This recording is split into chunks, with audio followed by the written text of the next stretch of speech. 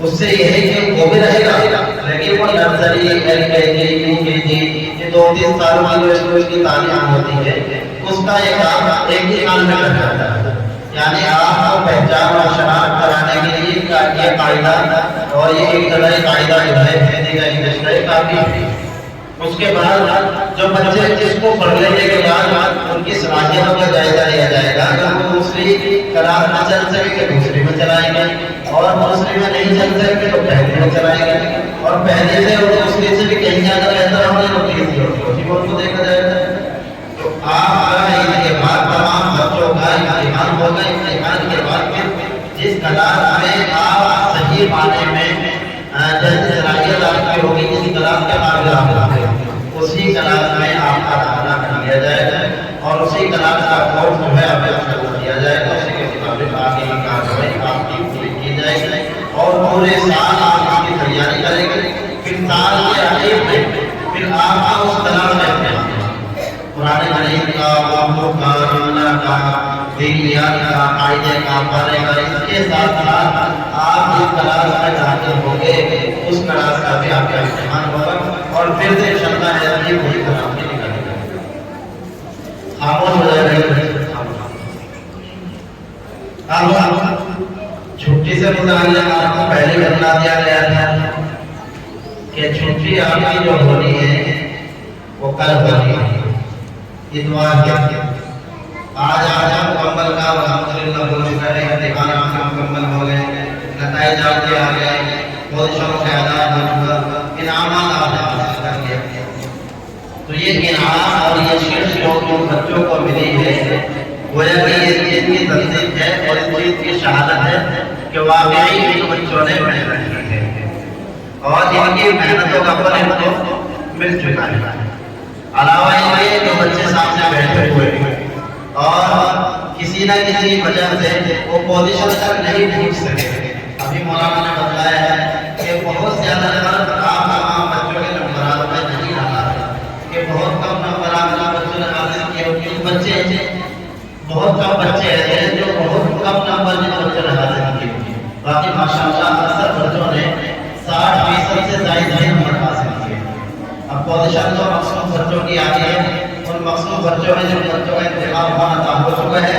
کچھ بچوں کی محنت کا بھی نقل اس میں رہا ہے، کچھ بچوں کی تقدیر بھی اچھی ہو جاتی ہے، ممتاز اجرات جو ہے پتہ نہیں کی قسمت پر کیسے طرف چلا اور وہ بچہ صحیح معنی میں آپ دیکھ رہے ہو، سمجھ رہے ہو کہ یار یہ کروائی گھر کے پوزیشن میں چلا گیا، اس کی امید ہی نہیں،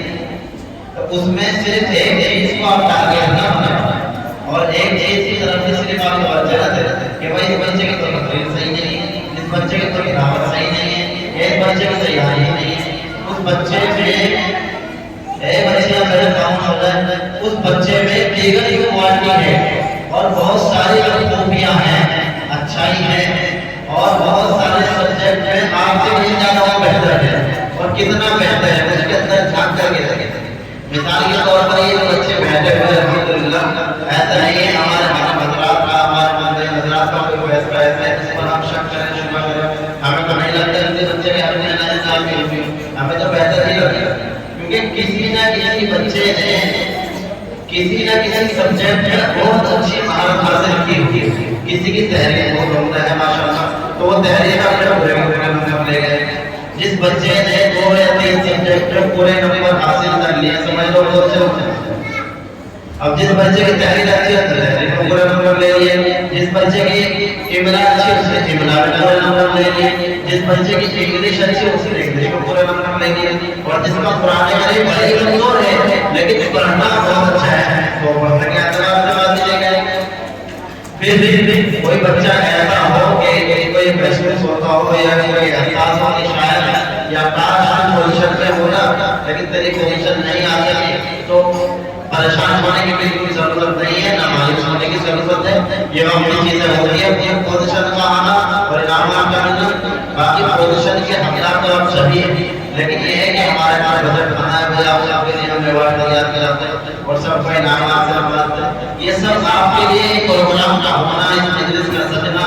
اور اس کے انتظام کا ہونا یہ سب آپ کے لیے پروگرام سجانا یہ سب آپ کے لیے انعام ہے اور انعام کی شکل میں آپ کے ساتھ موجود ہے انشاءاللہ آئے جو بچے ابھی اس بار پوزیشن یا ایوارڈ نہیں حاصل کر سکے ہم امید ہے انشاءاللہ آگے مزید محنت کریں انشاءاللہ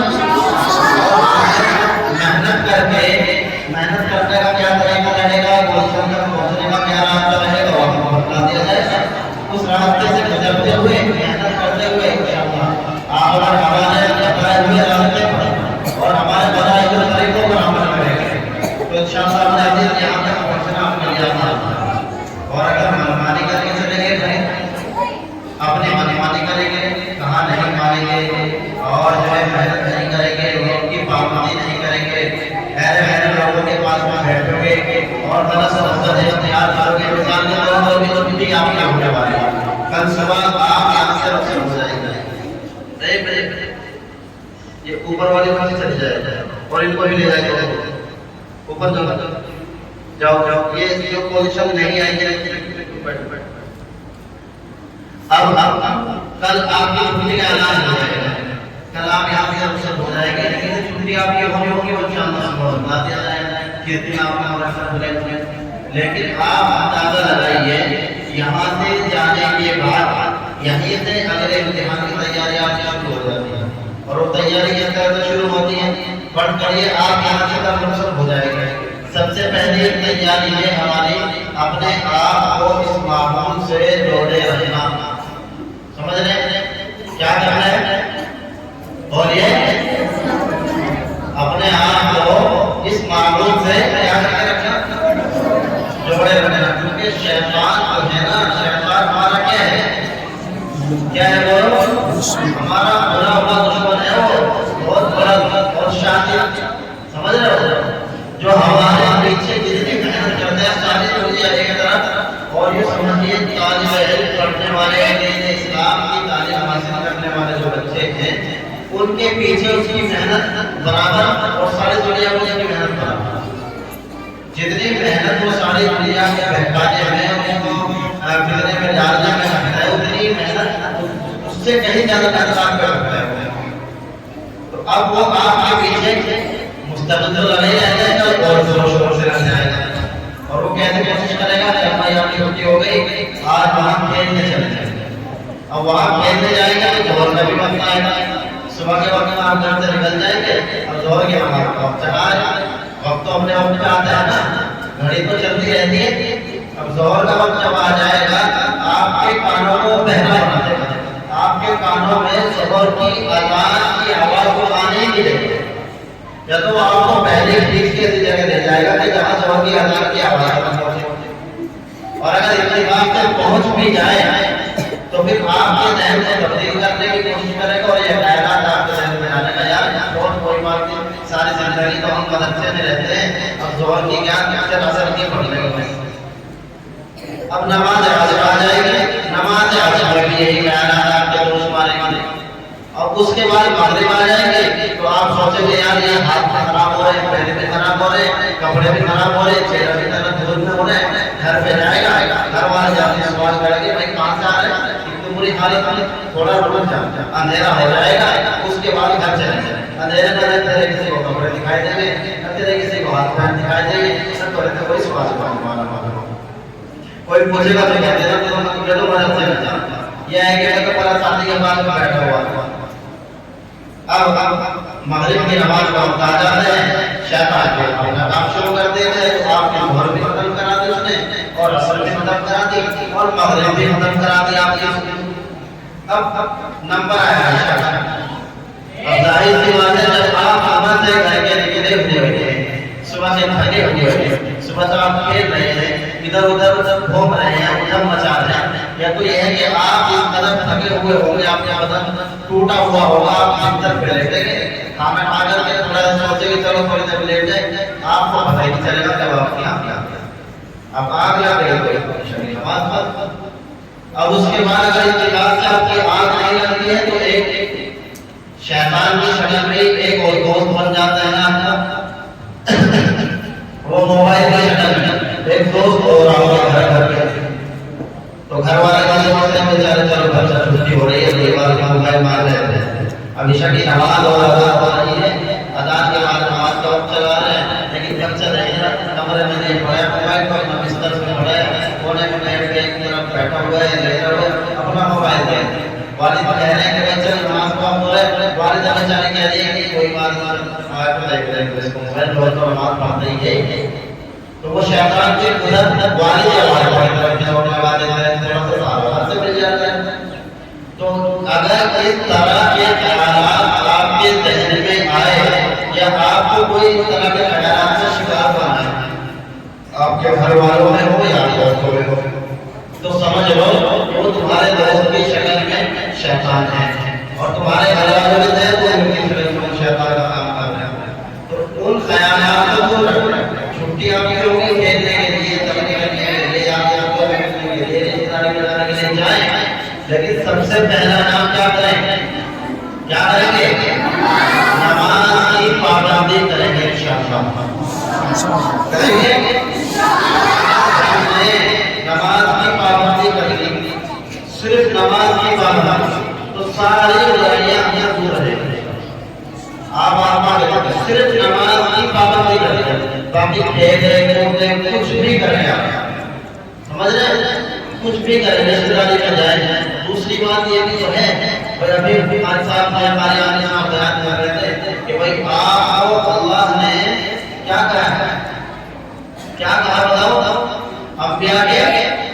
کیا